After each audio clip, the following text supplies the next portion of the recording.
السلام علیکم ورحمۃ اللہ وبرکاتہ۔ سعودی ولی عہد ابن سلمان نے لرزہ خیز انکشاف کر دیا ہے کہ جب سے اسرائیل سے سعودی کے تعلقات میں بہتری آئی ہے اور اب مزید تعلقات بہتر کریں گے، اسرائیل کے ساتھ سمجھوتا کروں گا تو مجھے قتل کرنے کی تیاری پوری ہو چکی ہے۔ اس طرح سے ابن سلمان کا یہ دعویٰ اس وقت سوشل میڈیا پر وائرل ہے۔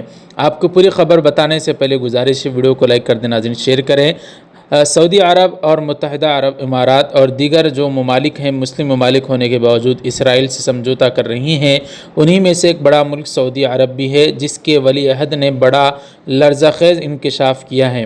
سعودی عرب کے وزیر اعظم اور ولی عہد شہزادہ ابن سلمان نے اپنے قتل کا خدشہ ظاہر کر دیا، اور امریکی میگزین پولیٹیکو کے مطابق ابن سلمان نے امریکی ارکان کانگریس سے کہا ہے کہ انہیں قتل کرنے کی کوشش کی جا سکتی ہے۔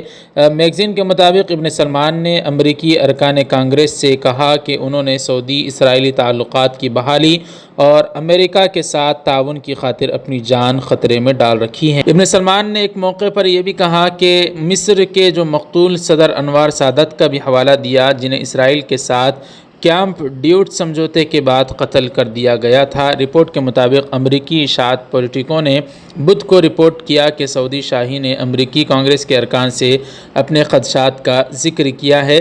یعنی ناظرین، مصر کے ایک لیڈر کا اسی وجہ سے قتل کیا گیا تھا کہ اس نے اسرائیل کے ساتھ سمجھوتا کیا تھا، تعلقات کو استوار کیا تھا۔ آپ کو بتا دیں، فلسطینی اس وقت جو جنگ لڑ رہے ہیں اس میں ان ممالک کو ساتھ دینا چاہیے تھا، لیکن یہ ممالک ہیں کہ اس سے دامن چھڑا کر خود ظالم کے ساتھ معاہدہ کر رہے ہیں۔ تو اس طرح کا دعویٰ خود ابن سلمان نے کیا ہے کہ میرا قتل ہو سکتا ہے کیونکہ میں اسرائیل سے تعلقات استوار کر رہا ہوں۔ آپ حضرات کس پر کیا رائے ہیں کامنٹ کر کے ضرور بتائیں۔ ویڈیو کو زیادہ سے زیادہ شیئر کریں، چینل کو سبسکرائب کر دیں۔